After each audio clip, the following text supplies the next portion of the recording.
2020 é ano de eleições municipais. Então muitas políticas e medidas importantes para se pensar as cidades, o modo de se viver nas localidades, lidando com especificidades e estando mais próximo da população, são colocadas em pauta no debate público. Ao mesmo tempo, a gente vive não só no Brasil, mas no mundo, uma crise de representatividade na política, onde a própria lógica de se fazer política predominante no senso comum não faz mais sentido, não é mais uma referência para muitas pessoas, não se vê mais nos moldes tradicionais da política uma maneira eficaz mesmo de se resolver os nossos problemas. E rola um debate na esquerda, e que é muito forte na esquerda radical, da legitimidade de se utilizar das eleições, da institucionalidade para se fazer o embate político, para se pautar um projeto alternativo de sociedade. Muitas vezes se é apontado, inclusive dentro da esquerda socialista, que é necessário focar todas as nossas energias na construção política e na força das ruas, fora dos meios formais, porque é nas ruas onde vai despertar a revolução e acender o povo no poder, e com essa postura acaba deixando-se de lado essa atuação no parlamento que, numa avaliação dessa esquerda radical, se configura na prática enquanto um complô contra a própria população. Mas eu preciso dizer que a coisa não é tão simples assim. E o vídeo de hoje vem justamente para buscar apontar alguns elementos sobre essa relação conturbada entre a esquerda socialista e as eleições e sobre como que numa sociedade como a nossa, se infiltrar no sistema, hackear as eleições e disputar essa dinâmica tão conflituosa e cheia de percalços é uma obrigação para a esquerda socialista.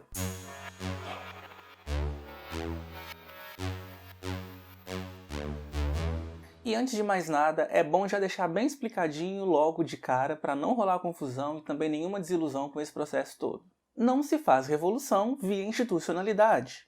Ou seja, ninguém vai implantar o socialismo no Brasil ou em qualquer lugar através das eleições, seguindo a cartilha com os moldes defendidos pela democracia liberal burguesa. Então assim, não vamos romantizar esse negócio porque é só furada. Mas então não seria contraditório defender a atuação parlamentar já sabendo que ela não vai de fato resolver os nossos problemas? Para que insistir nisso? Pois é, gente, a questão é que na maioria das vezes, a atuação parlamentar define muitos processos, inclusive pré-revolucionários, embora eu não estou defendendo o boicote às eleições nesse vídeo. Existem casos em que o boicote às eleições ou ao parlamento pode surtir efeito e pode ditar muitas coisas. E por isso, para se fazer uma análise realmente fria e objetiva de quando isso é aplicável ou não, é necessário considerar elementos específicos de cada contexto político, econômico, social, cultural, enfim. As particularidades, porque isso é determinante também, e logo mais eu cito alguns exemplos em que isso poderia e até inclusive já ocorreu. Mas historicamente a disputa parlamentar tem se mostrado decisiva para se construir um processo contra-hegemônico e transitório para uma nova hegemonia. E para falar sobre isso eu quero utilizar como referência o tão mencionado e comentado, mas infelizmente tão pouco lido e compreendido, que é o nosso grande Lenin, que é uma referência importante na esquerda radical, seja para se pensar o Estado, mas também o processo revolucionário, antiliberal, socialista e marxista na Rússia no início do século XX, assim como também em como pode se dar a atuação de um parlamentar socialista em um contexto completamente avesso aos ideais revolucionários. E antes de seguir com o tema, eu quero abrir aqui um parênteses para poder fazer um comentário sobre o Lenin mesmo. Porque quanto mais eu paro para ler o que ele escreveu, mais eu considero uma figura relevantíssima na história e para o marxismo, assim como eu também o considero intrigante. É, isso mesmo, intrigante. Intrigante porque ele possuía posicionamentos firmes, uma postura bastante impositiva, contundente, mas que muitos pontos que ele aborda me fazem refletir sobre ele criticamente. E por mais que eu entenda que ele possui contribuições riquíssimas para muitos debates numa perspectiva revolucionária, eu entendo que também haviam alguns problemas, que em algumas posturas, em alguns métodos que ele queria se utilizar também.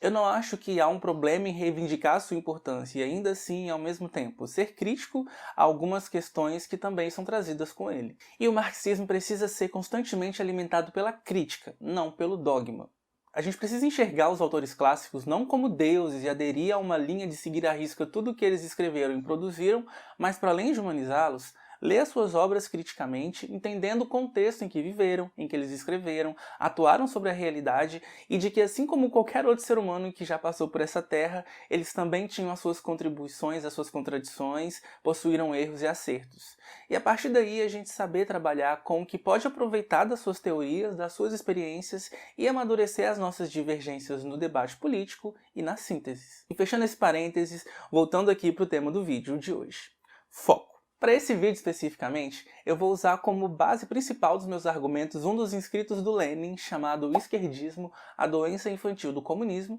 onde ele vai debruçar ali sobre críticas de setores diversos à esquerda referente à atuação dos socialistas na institucionalidade de uma maneira geral. Além também de um texto que ele escreveu do informe sobre a Revolução de 1905 e uma outra obra chamada Duas Táticas da Social-Democracia na Revolução Democrática.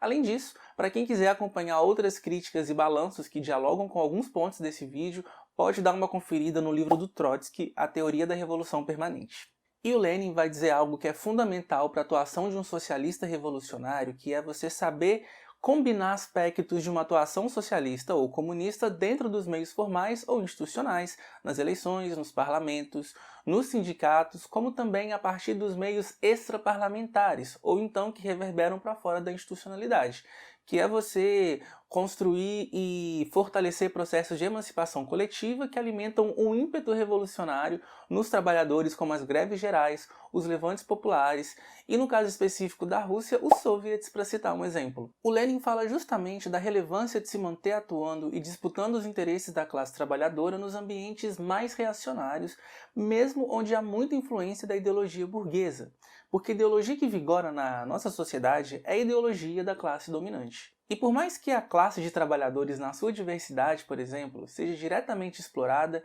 e afetada negativamente pelos efeitos práticos dessa ideologia, essa classe é socializada nesse processo. Nesse sentido, toda a lógica de pensamento burguesa é internalizada na gente de uma certa forma e nós reproduzimos isso em uma consciência que ela é contraditória e por isso que ela está em disputa também. Então, faz-se necessário que na institucionalidade o parlamentar comunista venha justamente quebrar o protocolo do que a normalidade liberal burguesa tenta impor para a gente. E isso entra muito na questão do que é o papel de um parlamentar socialista ou comunista, que aqui eu pretendo subdividir em duas categorias. A primeira que é de oposição radical e a segunda de resistência democrática. Isso se configura em, primeiro, pensando na oposição radical, que se faz enquanto denunciar as contradições do sistema capitalista dentro da instituição capitalista que é o parlamento. É você hackear o sistema mesmo, como se fosse um intruso, né? Até porque um parlamentar radical não é nem um pouco bem-vindo naquele espaço, mas que o ocupa com o pé na porta, entendendo que há muitos problemas e que é preciso lidar e se apontar naquele espaço. E é um espaço onde justamente esse parlamentar, por ter essa visibilidade, por dialogar de uma certa forma com vários setores da população, pode disputar essa consciência demarcando posição, se postulando enquanto uma posição radical dentro do parlamento burguês, reacionário, liberal ou como vocês preferirem chamar. É importante dizer que o parlamentar radical que hackeia o sistema está, na verdade, dentro de um espaço onde a todo tempo a própria institucionalidade busca por meio do próprio aparato jurídico aprovar projetos e medidas que vão atacar diretamente a dignidade da população, dos trabalhadores, da juventude, dos setores explorados e oprimidos da nossa sociedade. Ele então vai agir numa postura que é contra a maré, que ao mesmo tempo em que denuncia as arbitrariedades do caráter formal, mas mesmo assim antipovo do parlamento, tenta buscar amenizar inclusive os danos que podem ser aplicados no plano objetivo das medidas que podem afetar os mais precarizados de imediato. Então existe uma responsabilidade em negociar e mediar a redução de danos, porque garantir condições mínimas de sobrevivência e dignidade é importante para que uma população tenha energia e condições inclusive de se organizar politicamente. E é aí que a gente entra na segunda categoria, que é a de resistência democrática, mostrando que parte dessa atuação parlamentar comunista se desdobra em buscar mediar sobre essas questões ao mesmo tempo em que não abre mão dos seus princípios e da coerência. Segue mostrando a farsa que se dá a esse modelo de democracia burguesa e da própria institucionalidade, que mesmo no seu aspecto jurídico, corresponde aos interesses de um Estado que na interpretação marxista é burguês. E é burguês porque serve aos interesses de uma classe dominante na sociedade, que por sua vez é quem detém o poder econômico e político dos meios e das relações de produção. E essa classe no capitalismo é a burguesia. Logo, o Estado e essa institucionalidade servem a essa burguesia na sociedade capitalista. Então esse parlamentar vai se caracterizar justamente pela sua intransigência frente a um compromisso de transformação real das estruturas.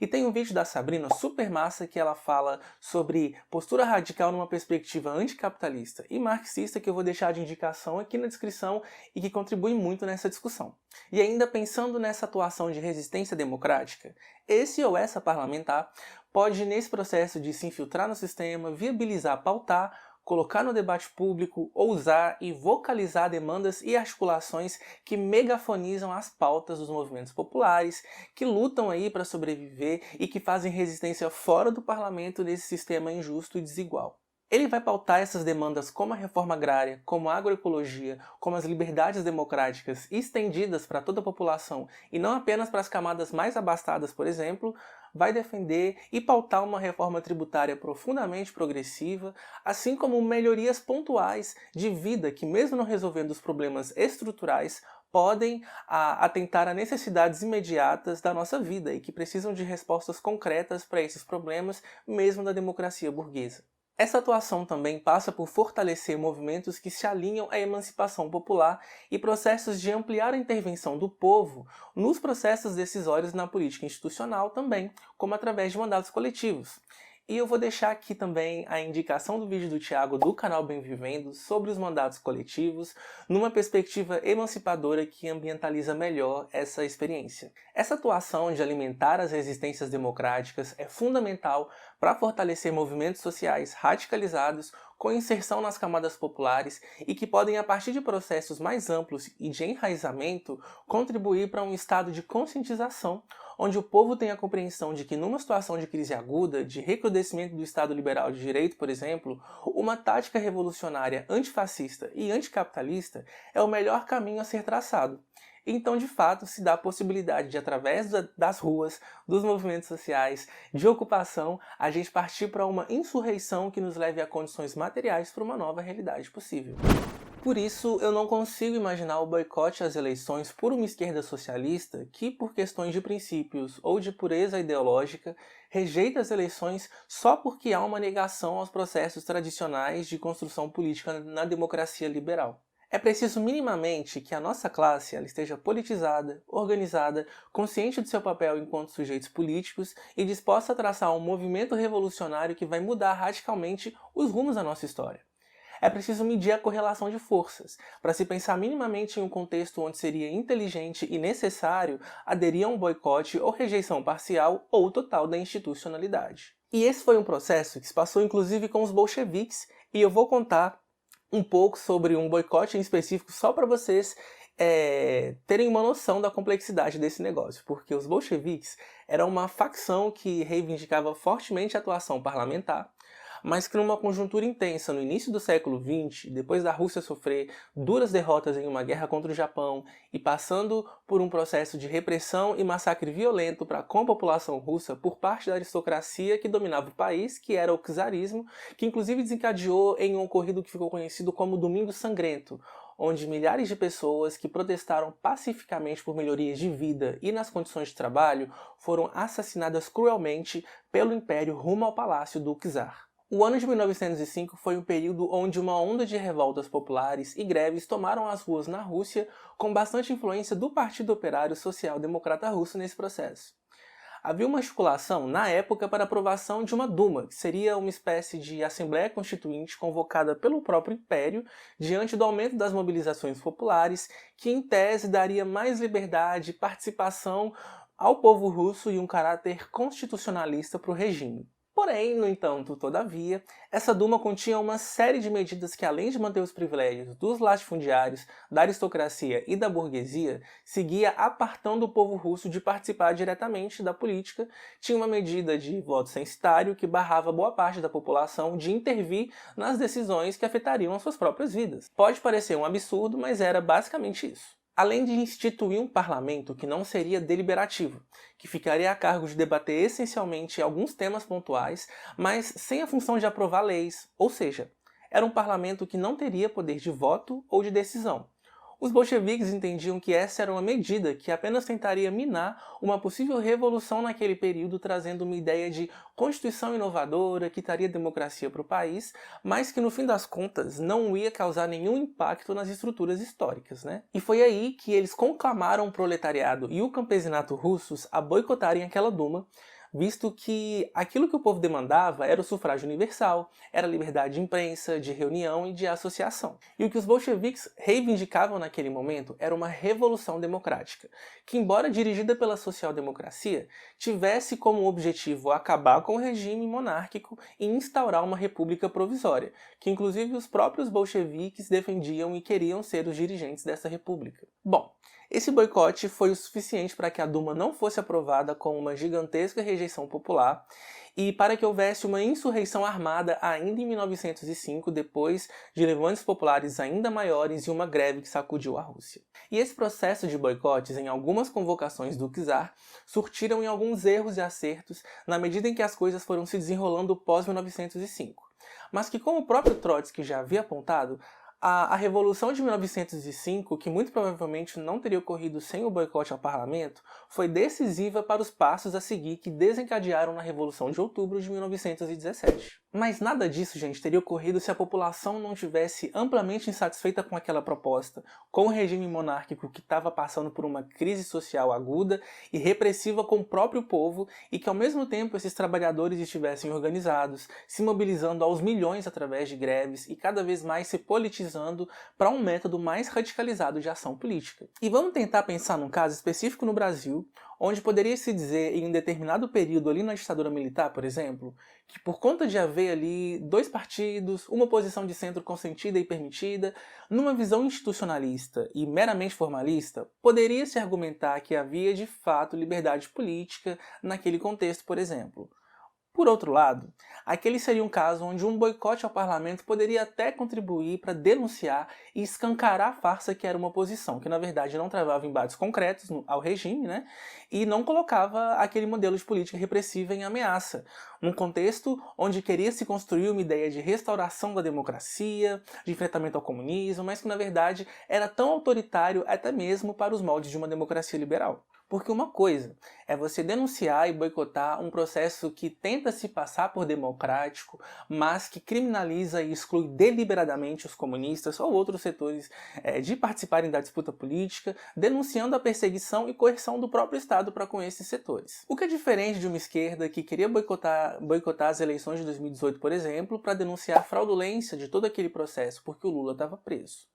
Aí, é claro, o melhor caminho para libertar o Lula, ou denunciar isso, naquele caso, era entregando a institucionalidade de mão beijada para a extrema-direita. Realmente, isso seria muito esperto.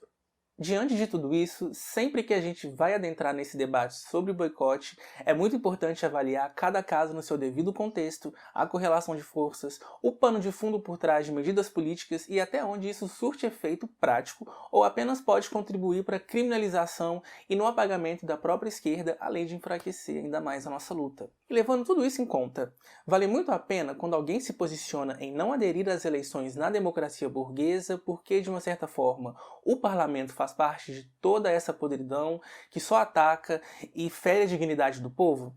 Que tal a gente questionar antes qual o conteúdo dessa atuação parlamentar? É uma atuação que se coloca para simplesmente defender reformas pontuais no regime, defender uma espécie de capitalismo mais humano, ou é uma atuação que se apropria do espaço de voz e voto como forma de disputar a consciência de classe, fazer oposição democrática e radicalizada ao regime, mas fortalecendo os ideais revolucionários e amplificando as vozes populares silenciadas e massacradas pelo capitalismo? Tem uma frase do Lenin que exemplifica muito como que a crítica pode ser utilizada de forma acertada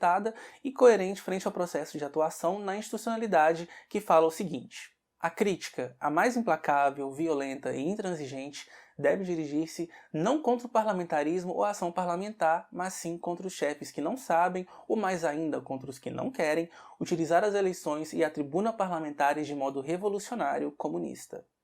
E uma outra citação também muito interessante e que vale para ficar na nossa reflexão é essa em que ele fala: É muitíssimo mais difícil e muitíssimo mais meritório saber ser revolucionário quando ainda não existem as condições para a luta direta, aberta, autenticamente de massas, autenticamente revolucionária, saber defender os interesses da revolução através da propaganda, da agitação e da organização em instituições não revolucionárias e muitas vezes simplesmente reacionárias numa situação não revolucionária entre massas incapazes de compreender imediatamente a necessidade de um método revolucionário de ação.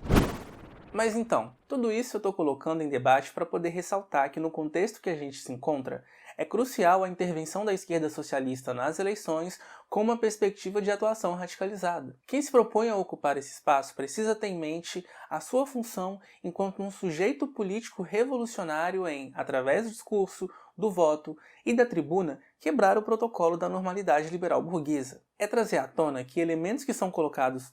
rotineiramente na sociedade capitalista, de forma natural, se dão na verdade enquanto problemas estruturais com reflexos históricos, econômicos e ideológicos. Então, é apontar que a falta de saneamento básico naquelas regiões mais precarizadas da sua cidade tem sido deixada, intensificada e permitida daquela maneira de propósito, que a falta de infraestrutura urbana no capitalismo escolhe a região que tem determinada cor, que tem classe social e que isso não é só reflexo de má gestão. Também é, mas a nível macro tem aspectos determinantes do funcionamento da dinâmica capitalista de superexploração, precarização e mercantilização da vida. E para finalizar, em muitas cidades e capitais brasileiras existe uma possibilidade real de tentativa de consolidação do bolsonarismo e do avanço neofascista. Isso coloca muitas tarefas na mão da esquerda socialista de ter que repensar sua tática de intervenção, de saber colocar a prioridade urgente de sobrevivência na ordem do dia, de repensar suas alianças pontuais, inclusive eleitorais, imediatas para deter o avanço da extrema-direita e de não deixar de afirmar sua postura ideológica e projeto de sociedade. Tudo isso depende muito das conjunturas locais, mas é um reflexo nacional que nós estamos vivendo também. Sem deixar de levar esses aspectos em consideração, é muito importante as candidaturas que vão ser apresentadas terem uma atuação ao serem eleitas e até mesmo no processo eleitoral contundentes com o que a gente precisa denunciar e combater nesse momento. E isso não resulta de forma alguma em deixar de sermos propositivos com o que nós acreditamos e queremos construir também nesse processo. E eu sigo com a minha aposta de que em momento de distopia capitalista no século XXI, de avanço do autoritarismo na periferia do capitalismo e com cercos se fechando cada vez mais às ideologias socialistas e comunistas, que a esquerda precisa se radicalizar. Não só no discurso, mas na prática. Tem que pensar num projeto concreto que atenda às demandas imediatas, mas também num programa de transição para um horizonte estratégico revolucionário e ecossocialista. Isso passa por repensar algumas prioridades da própria esquerda radical também, mas que fica como tema para um outro vídeo mais pra frente. E eu gostaria de deixar um agradecimento super especial ao professor Rodrigo do História Liberta e ao Aguiar do Subverta pela vontade e disposição em colaborar, seja com algumas das leituras fundamentais que me guiaram para esse vídeo, seja com uma discussão para amadurecer algumas percepções e tirar dúvidas sobre alguns elementos históricos também. É muito bom poder contar com o apoio dos camaradas. Um grande beijo para vocês. E a gente se vê em breve aqui no Dialético. Gratidão a você que acompanhou esse vídeo até aqui. Esse é um espaço para vocês interagirem também. Então não esquece de deixar o seu like, compartilhar esse vídeo com quem você acha que também vai curtir esse tipo de conteúdo, deixar o seu comentário aqui embaixo e agregar ainda mais nessa discussão. E para quem está chegando no Dialético agora, não deixe de se inscrever no canal e dar uma conferida nos outros vídeos, tem muito conteúdo bacana que eu sei que vocês vão gostar. Vamos junto ocupar as redes!